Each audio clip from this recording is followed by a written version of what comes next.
All right, let's get started. So today we're going to talk about project 3, part B, basically your XV6 parts. Let me see, can you actually read? Okay, so there's actually going to be two parts to this project, and the first part is going to be null pointer dereference. So let's actually do a demo to see what we're expecting out of this. Okay, so okay.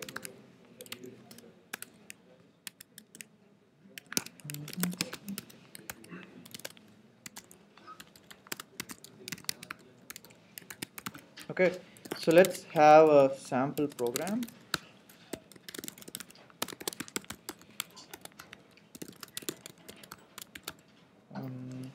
So what we're actually going to do is we're going to dereference a pointer. Okay.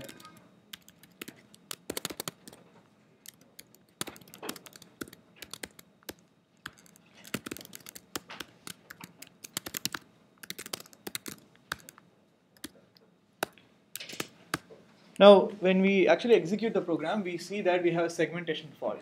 Okay, and if we look at the code, all we're really doing is we're setting a pointer to null.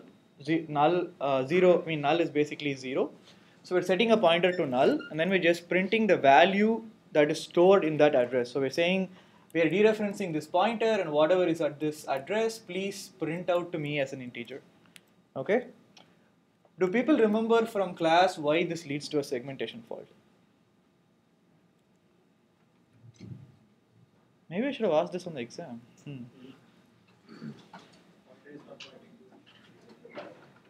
Pointer is not pointing to anything. Okay, that sort of goes towards the answer, but like, what do you mean by not pointing to anything?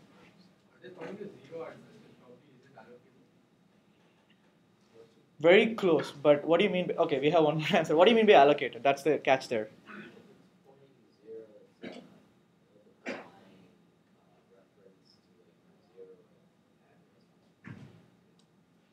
All right, closer, but why can't you dereference 0? Okay, let's go over here.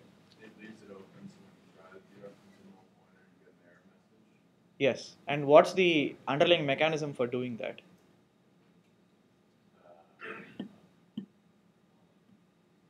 Remember that 0 here is a virtual address, right?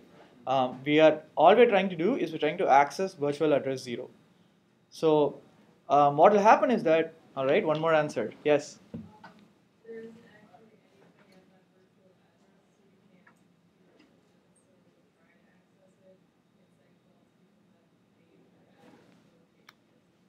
Excellent. That's exactly the complete answer that I was looking for.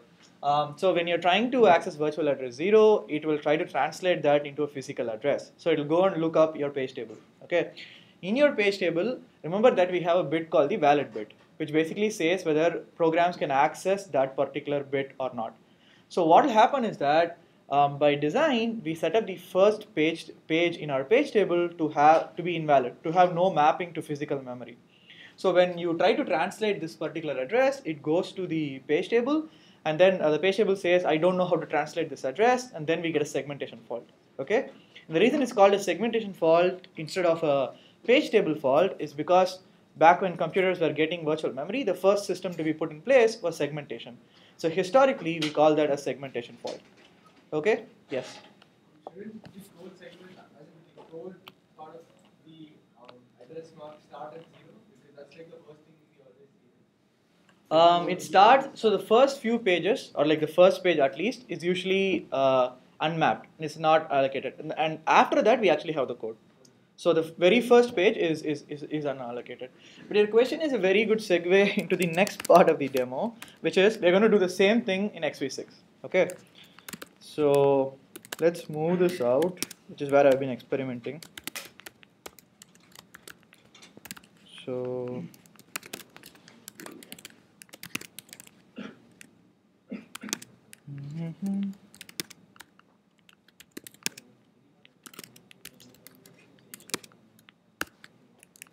okay, so we have a fresh copy.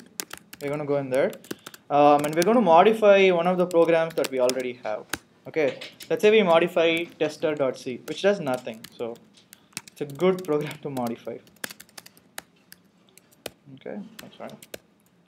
Then we're going to do basically the same thing. We're going to say, we're going to print whatever is in the address. Okay, good with me so far? All right. So do I have another thing running? Okay. So,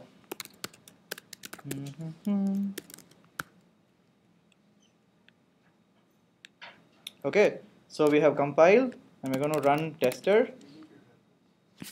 Sorry. Okay. So we are running tester, and we are actually seeing that it's not segfaulting. Okay. Instead, it is printing out some weird number. Okay. So remember that all the stuff that we talked about in just now, the Linux part, is basically set up by someone who's writing the compiler. XV6 is very, very bare bone, so it doesn't actually have all of those fancy features. Which brings us to a project, which is basically you will have to modify this so that when you access 0, you will actually get a segfault. Okay, so that's the very high level overview of what you're supposed to do in your project.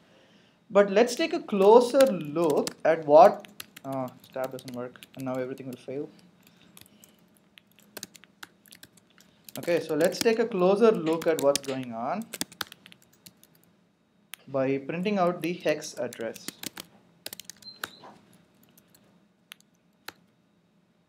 Okay, hopefully my head is still not in the way.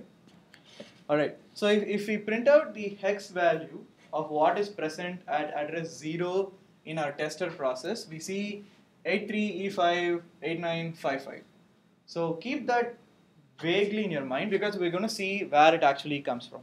Okay, so let's kill our process again, and then let's take a look at the sort of like object file for tester. Okay.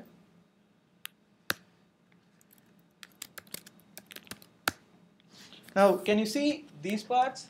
So 83E58955.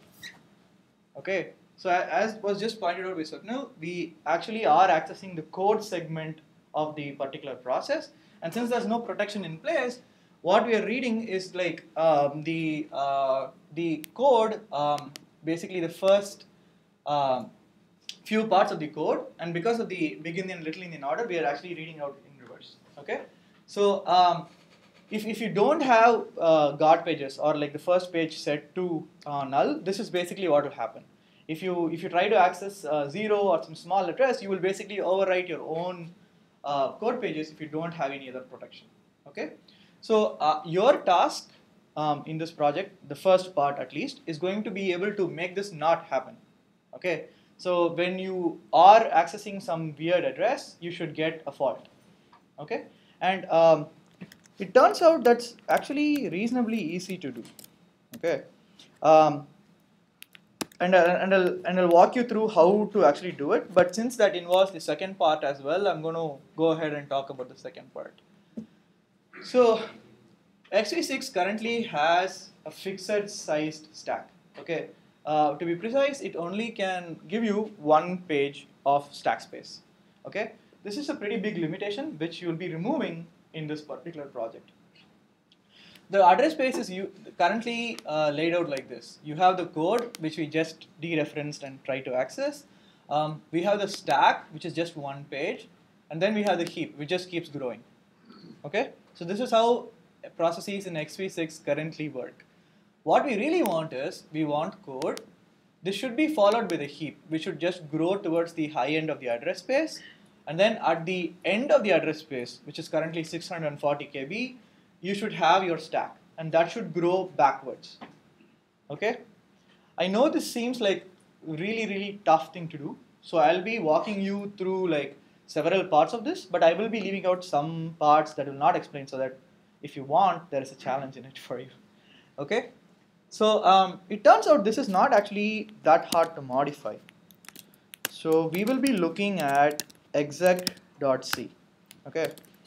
So any idea as to why we would be looking at exec.c?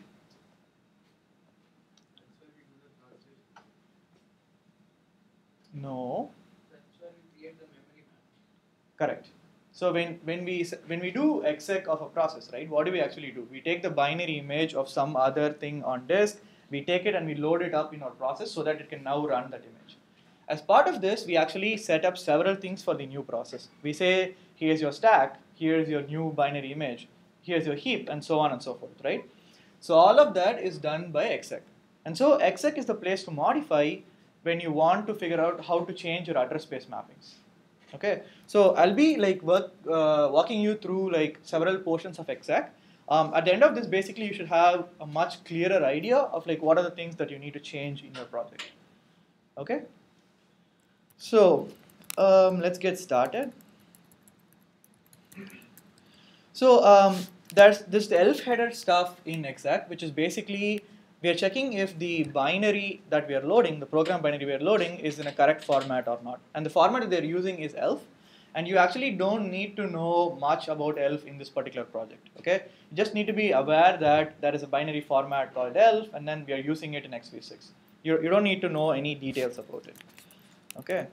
So on line 31, what's happening is that we are setting up the kernel stack for this process. Okay. Had a comment? Okay. So we're first setting up the kernel stack for our process. Now, in our project, we are not going to be touching the kernel stack at all. Okay. So this is once again a part of the code that you don't really need to modify. So after that comes the interesting parts, which you'll have to be really concerned about. Okay, so in this loop, what they're doing is, remember that your program code can have several parts, it can have several sections. Okay, so here what they're doing is, actually, let me show you what the actual things look like. Okay, so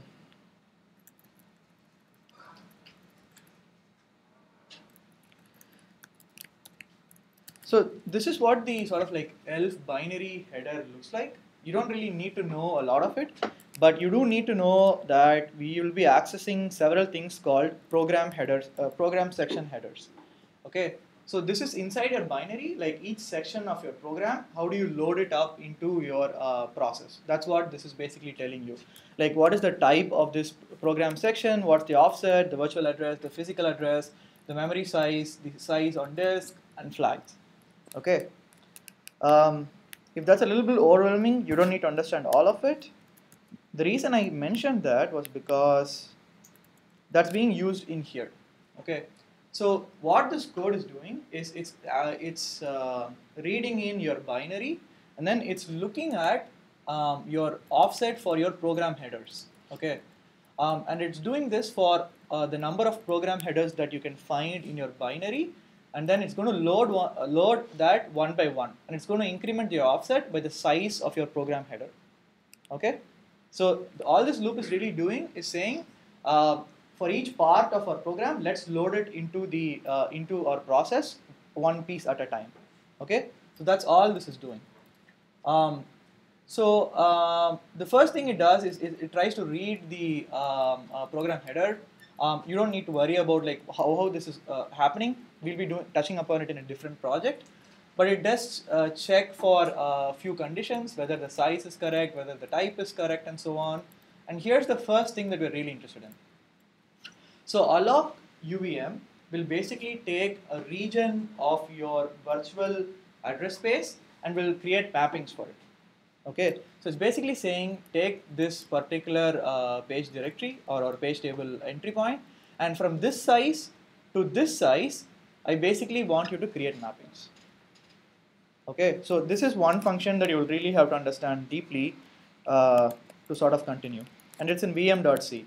So it just says allocate page tables and physical memory to grow process from old size to new size, which need not be page aligned. It returns the new size or 0 on error. Okay, so one key thing to note here is that it doesn't say that old size should be a continuation of the current process size. So basically, if you have an address space, you can use this to sparsely allocate that address space. You could say, give me mappings from 1 to 1000, and then give me mappings from 10,000 to 10,010, and it wouldn't complain. Okay. This is important because you're moving your stack to the end of the address space, right? So you're not linearly growing it. You're going to jump to the end and suddenly say, give me a new chunk at this address space, right? It's not, if it were to be continuous, that wouldn't work. So alloc UVM will not complain about that. So you just tell it from X to Y, I want mappings here, and then it will go and do that for you. Okay? Does that make sense? This is one of the functions that are crucial to this project. So you should understand how this is done. Okay? So that's one one part. The second part is, so now we have some memory in our virtual address space, right? So we actually have mappings, and we can go read and write to that particular points, to those particular points in our address space.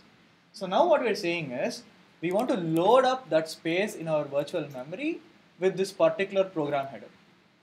Okay, so we remember that we are doing this because we have a piece of the program that we want to load into some point in our address space. So we are allocating space for it, and then we're just loading it up. So that's what this step does. Okay, so it does that in a loop, and then we have finally loaded up our program into our code segment, basically into our program's address space. Good so far. Okay. So now that you've seen this, if you were, remember that it's doing everything based on this size variable. Okay, it's loading it starting from, it's allocating starting from size, and then it's loading based on what it returns from that variable. So size should not be 0 if you want to allocate the first page, or if you want to have segmentation fault on the first page, right? So as it turns out, it's putting the code into the first page of the address space because size is 0. When you want to produce segmentation fault on like the first page, you want to shift this forward. Okay? Do people understand why we're doing that? Questions? What I just told you was basically how to do one part of the project. Okay, so you should really grasp that because I expect that at least people should be able to get that. Yes? So if it's not 0, does it give it a number that would give it the number of bytes that it goes offset, or is it like the number of pages it goes offset? Size is in bytes, I believe. Yeah. Okay. Yes. We still only one program header, right? One code has one part, one program has two program headers, one there is two program. So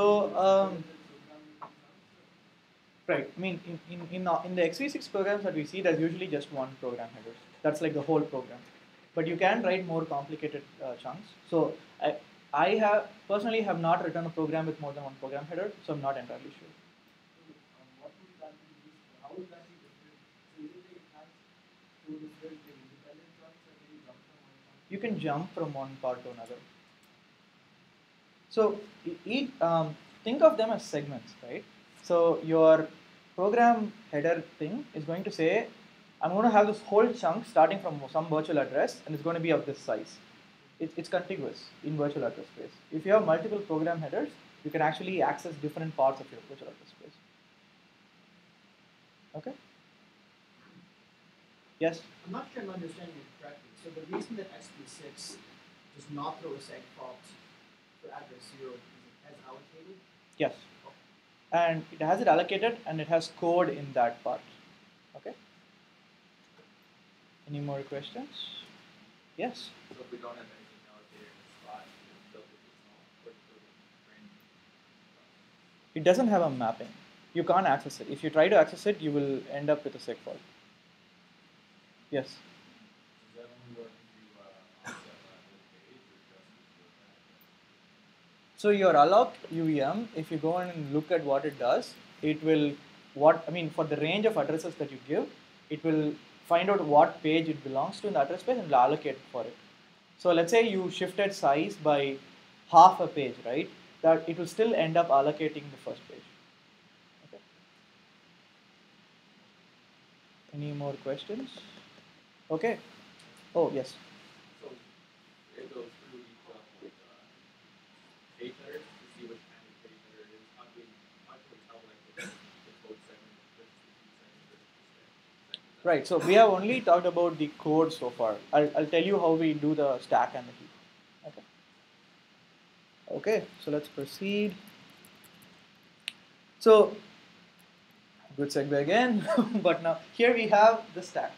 Okay, so what this particular instruction is saying, lines 50 to 54, is basically saying is we are going to allocate a new page for the stack. Okay, and in the current design of x86, there's only one page for the stack. So it's just doing size and size plus page size in order to do that. Okay. Um, Actually, before I continue, I want to point out some other sort of like weird things that you will have to handle. So when you're compiling user programs in x86, you have to access the makefile, right? That's how you actually create the user programs. And in there, you actually have some weird lines. Right. So line 73 is saying when you create a new program, user program in x86, it should start executing at the main function. Okay, so that's what this line is saying. This line is saying the text, basically the code segment of the process, is going to start at 0.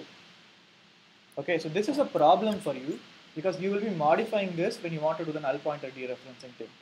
Okay, so you will eventually you will have to modify the makefile as well to make sure that you're not running into problems.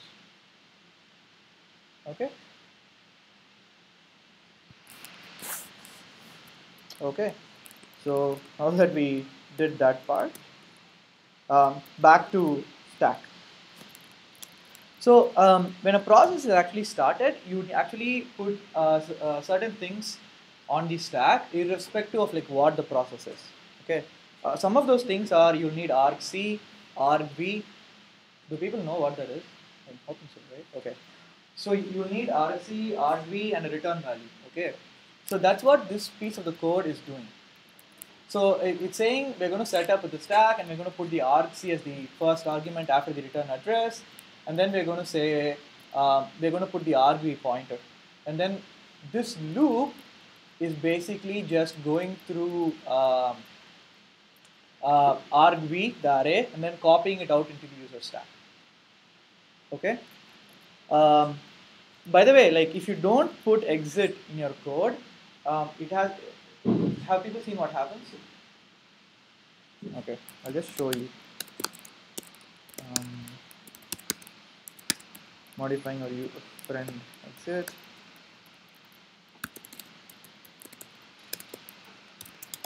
Okay,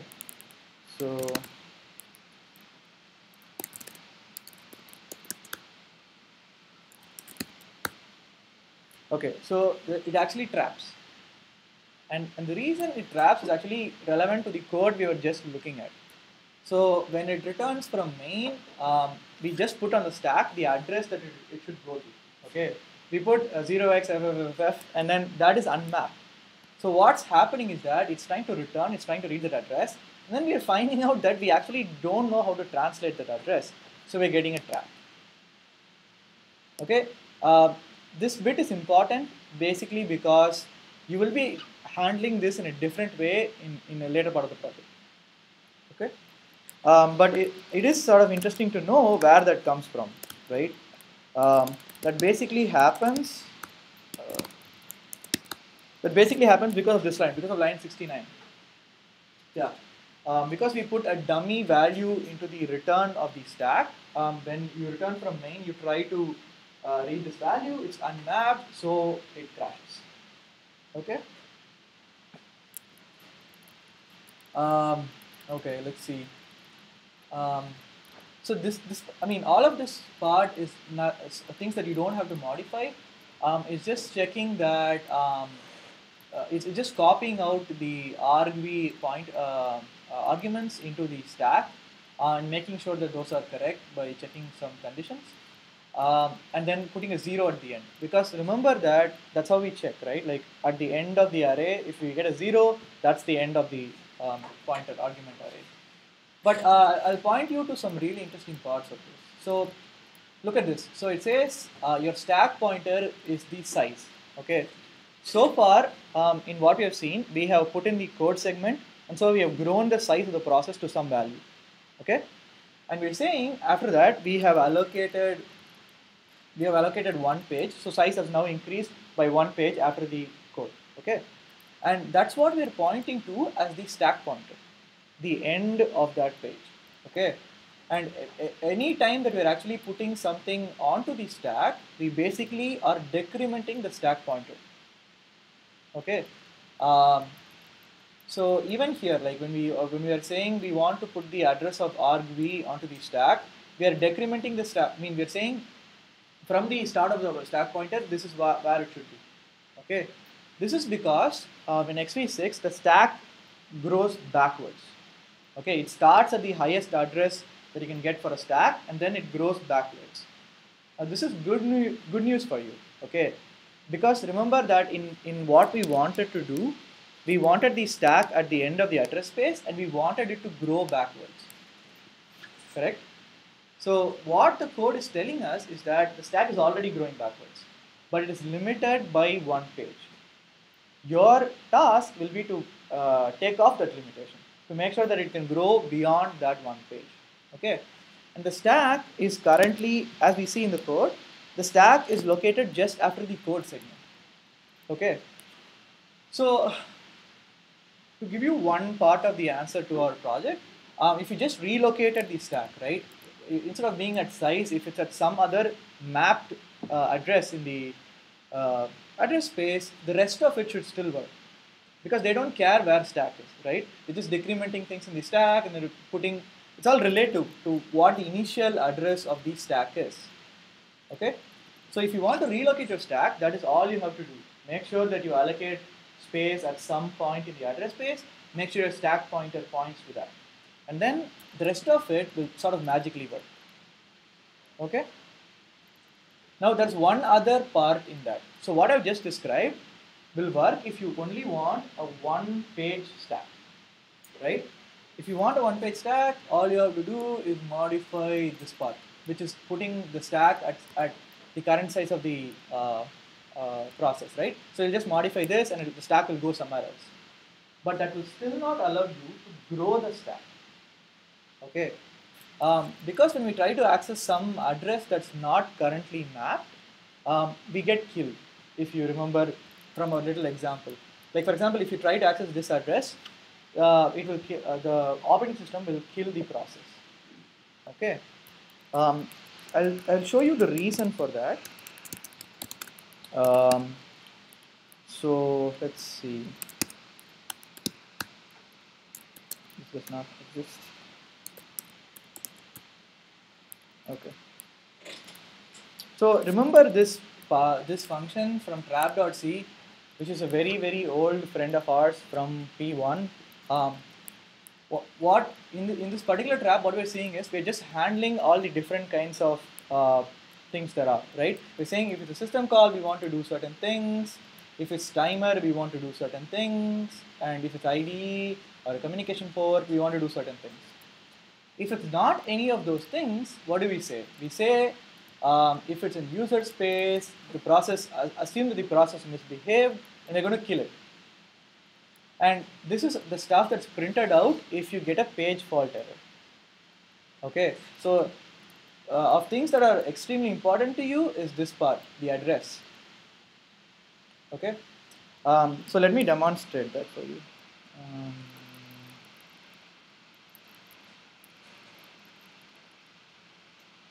So let's just say, by the way, if you want to know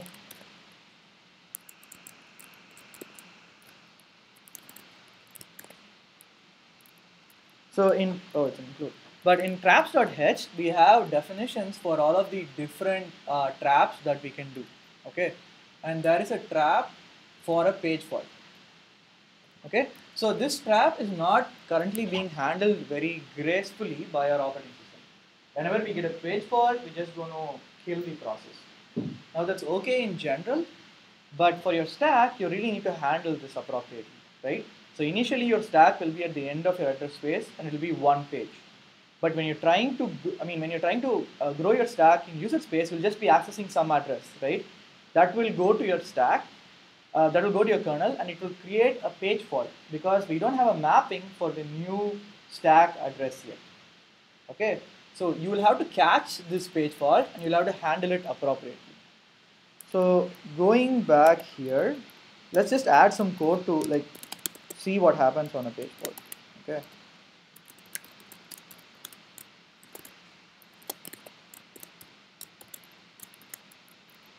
So we're going to say we got a page fault, and we're going to print the address of it. Okay. Now, how do we get the address of this particular instruction? So if we keep going down, in the general case, when it's killing everything, right?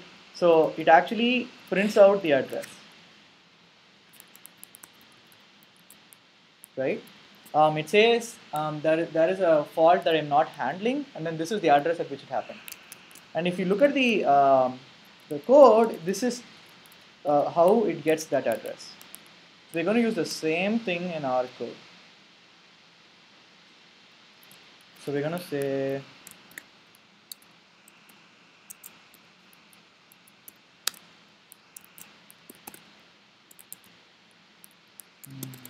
RC2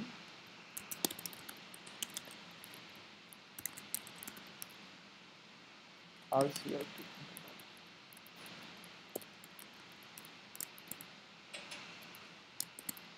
We're actually not going to do anything, but this is where you'll have to add code to sort of gracefully handle this. Okay. So let's see what happens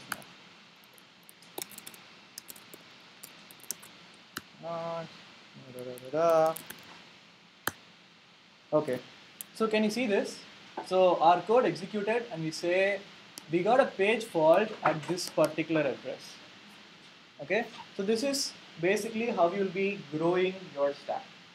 So you will look for your in the trap handler, you will be looking for page fault traps. You will be looking at the address of the particular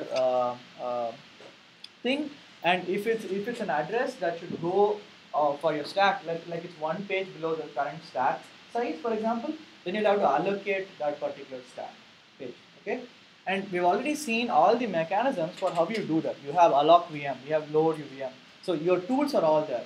So you just have to catch this particular trap and then see what address it is faulting on, and then make sure that you allocate the page. Okay. Remember that you don't want to allocate the page if it's not near your stack.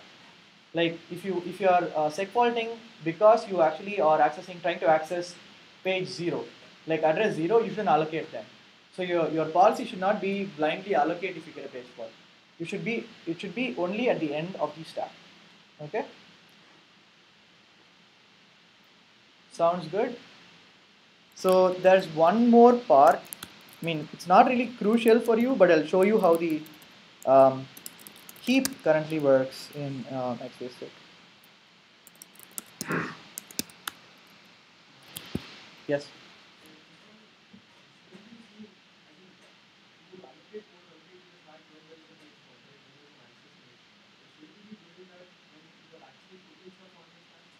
So I mean, with our stack, we want it to be dynamic. So we don't know how much space is going to be required when you start the program.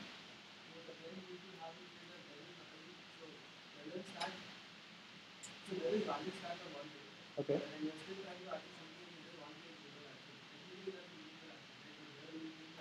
That's true. I mean, that is a security loophole too. We don't really know whether the access is correct or not. But for our project's sake, that should be fine. Like, don't worry about it. If the faulting page is one page below your stack page, you can allocate it. Okay. Any more questions? Yes. I mean, keep doing that. Like, so if you go beyond that page, you'll again hit the same problem. You'll allocate one more page. It'll keep growing.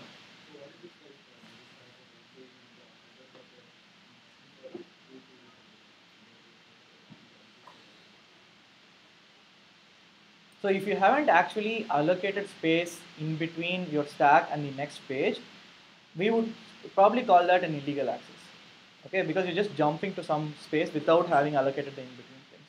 So in that case, you shouldn't allocate it. Okay. One more thing that's important that I haven't explicitly told you is that your stack can grow and can hit your heap. Okay. So currently our heap is growing from towards the high end of the address space. The stack is growing towards the heap basically. Okay. What you need to do is you need to do allocate a page in between these two things where you know whether the stack tries to overwrite the heap or the heap tries to overwrite your stack. Okay, so there should be a page just like your null page at the start between the stack and the heap. Okay, so that's how you know that they don't bump into each other or overwrite each other. Okay, yes. If we allocate a null page, then we kind of fix the size of the stack and the heap. Because we can't, they both will stop at the null page, but if the null page move around. The null page moves around. So if we hit it, then we have to just basically reallocate it.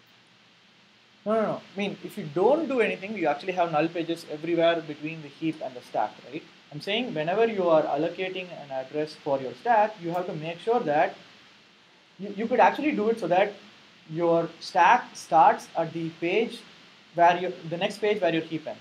For example, your heap could end at page 1 and your stack could start at page 2. We are saying we don't want that. We want your stack to end at page 1 and your heap to start at page 3. I'm sorry, I reversed that.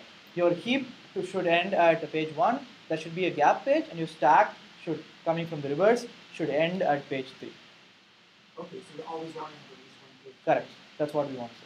I mean, if you don't do anything, that's what it's going to do anyway. Like if it's unmapped, it will segfault on that. Yeah. Okay. Questions? Okay. So the final part of this, which is your heap. Okay. So we have set up the stack here. We have copied all the addresses, the arg pointers, and then we're saving the program name. And we are basically saying we want to commit to this. We are all done. So we are setting the page directory to the new page directory, the size to the new size, the stack pointer, the instruction pointer, and then we're switching to this new page table. Okay. This is the part where it actually starts taking effect. Until then, you can do all the computation you want, and it's not actually going to do anything. But when you say switch UVM, you're actually going to, the page table that you so carefully created, right, it's going to start using that page table. Okay? We're going to free up our old page directory because that's the image of your parent. Okay? So we don't want that anymore. Those mappings are wrong. We have new mappings. So we free that and we return. Note that we haven't done anything for our heap. Okay? And the reason for that is it's sort of implicit in the current XV6 that your heap starts after your stack.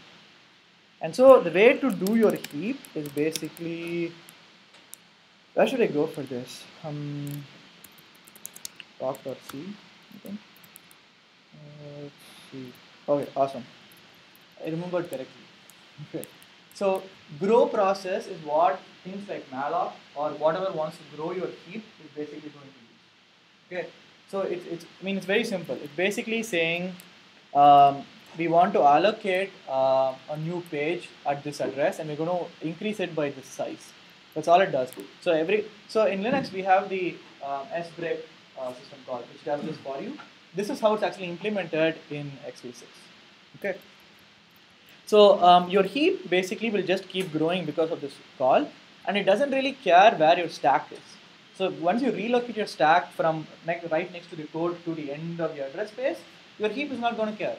It's just going to keep growing, so you'll have to do 0 modifications on the heap. Well, not 0, but you don't have to do modifications for the heap. Okay. One sort of painful thing that you need to be aware of is that in current XV6, it views the process address space as a linear array of bytes. Okay, so you have the code, you have the stack, and then you just have a heap that keeps growing. It's all contiguous in its current XV6 implementation. You're going to change that. You're going to have a part that's not contiguous, the stack basically. The problem with that is that there's sort of implicit assumptions in the code wherein they think size is the maximum thing in the current process address space. If you try to access anything beyond size, it will throw tantrums. Okay. In your case, you'll have to be very careful about that. You'll have to make sure that the size is only the code and the heap, and there's actually some other variable which you use to keep track of the size of the stack. Okay, so in the new XV6 that you guys are designing, it's okay to access something beyond the size or whatever is kept in this particular size variable if it's in your stack. Okay, and the reason I'm saying it's painful is that this thing is used at a number of places. Okay, you'll basically have to see like all across the code where this thing is used, and if you don't update this correctly, you'll run into problems. Okay, so this is a part of the project which I don't really like because it forces you to sort of like be nitpicky and see all the tiny details. But if you want a relocated growing stack, you really have to handle this. So there's no getting around it. Yes.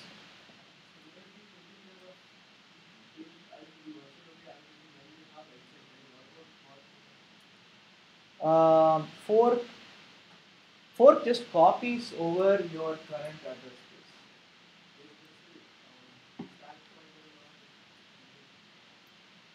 So assuming your parent is already exec, your child should have the new mappings that we want.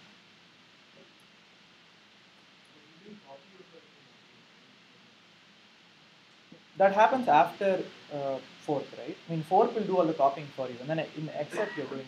Okay. Yes.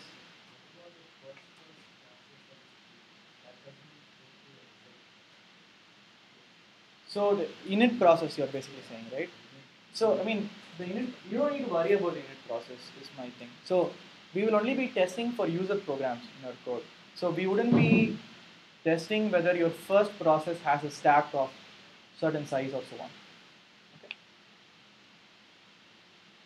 Any other questions? I wanted to say something else, but now I forgot. What was it?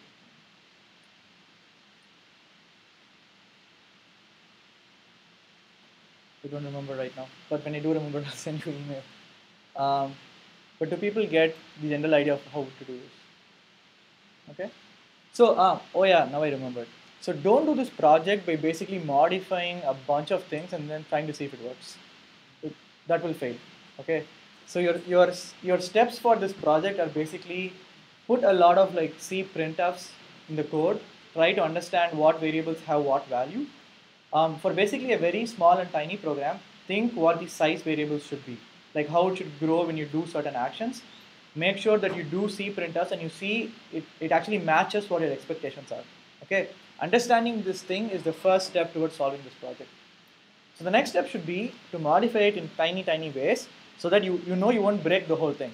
Okay, instead of allocating one page for the stack, try 2 pages for the stack. Things like that, small changes to make sure that you're really understanding things, but you're not breaking the whole thing. And then change things one thing at a time. Okay, this is a project where it's absolutely crucial that you have several versions of your files, because I can guarantee that you will screw it up. So you don't want to be in a state wherein it doesn't work today, but it was working yesterday, but I have made so many changes that I don't know what I changed.